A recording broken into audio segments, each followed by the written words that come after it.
नमस्कार दोस्तों, ये है ज्ञानधारा चैनल। आज हम इस वीडियो में बात करेंगे मिजोरम यूनिवर्सिटी में निकली हुई टीचिंग पोस्ट के बारे में। तो मिजोरम यूनिवर्सिटी जो कि एक सेंट्रल यूनिवर्सिटी है और इसे 2020 में एनआईआरएफ रैंक में 67वें स्थान प्राप्त हुआ था। चलिए हम लोग बात करते हैं कि इस यूनिवर्सिटी में किस पोस्ट के लिए वैकेंसी निकली हुई हैं।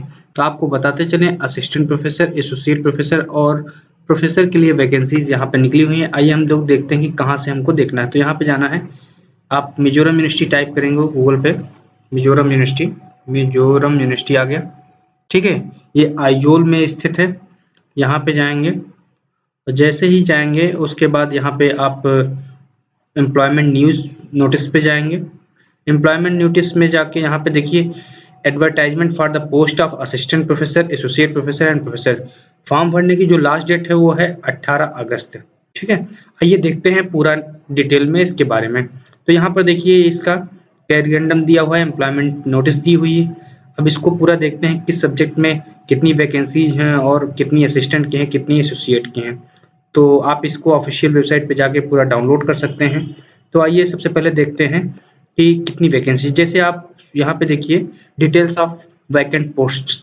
तो यहाँ पे एजुकेशन की वैकेंसीज हैं। एजुकेशन में भी किस पोस्ट की हैं, professor, associate professor, assistant professor, और उसमें भी स्पेशलाइजेशन है। प्रोफेसर है तो प्रोफेसर में स्पेशलाइजेशन क्या है, sociology of education, philosophy in education, educational psychology and mathematics. ठीक है, इसी तरह से प्रोफेसर में ये अलग से वैकेंसी जो अनरिजर्व्ड और एससी कैटेगरी में। इसी तरह एसोसिएट की एक वैकेंसी जो एससी में है, उसमें specialisation of education, philosophy in education इस तरह से दिया हुआ है। इसी तरह से असिस्टेंट प्रोफेसर में पेडागॉजी इन लैंग्वेज अनरिजर्व्ड में एक पोस्ट है, वो है किसमें, असिस्टेंट प्रोफेसर में।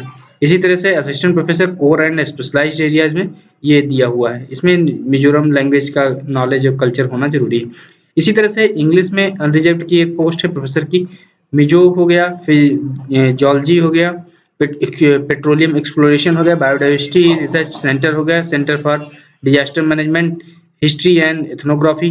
उसके बाद horticulture, aromatic and medicinal plants, public administration, social work, psychology, sociology, clinical psychology, economics, mass communication, management, tourism and hospitality management. उसके बाद physics, industrial chemistry, mathematics and computer sciences, botany, biotechnology, zoology, food technology, electronics and mass communication, communication engineering. उसके बाद information technology, computer engineering, electrical engineering, civil engineering and architecture. कुल 31 विषयों में पद निकले हुए हैं असिस्टेंट, एसोसिएट और असिस्टेंट प्रोफेसर के। जो भी एलिजिबल कैंडिडेट्स हैं वो अप्लाई करें। तो ये जानकारियाँ अधिकांशतः आपको नहीं मिल पाती हैं, क्योंकि और इसीलिए मैं इन जानकारियों को लाकर आपके सामने दे रहा हूँ। तो जो भी इच्छुक लोग हैं वो इसमें अप्लाई करें।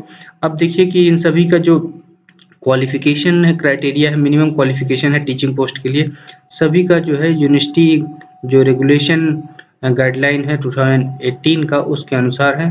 तो असिस्टेंट प्रोफेसर के लिए एलिजिबिलिटी अलग है, फिर उसके बाद एसोसिएट के लिए अलग है। इसको मैं पहले के कई वीडियो में बता चुका हूँ, मणिपुर यूनिवर्सिटी के वीडियो में, एनसीईआरटी की जो वैकेंसी निकली उसके वीडियो में, यूपीटीयू की जो वैकेंसी निकली उसके बारे में, बीएचयू में जो वैकेंसी निकली उसमें सभी में बता चुका हूँ, तो इसको मैं रिपीट नहीं करना चाहूँगा।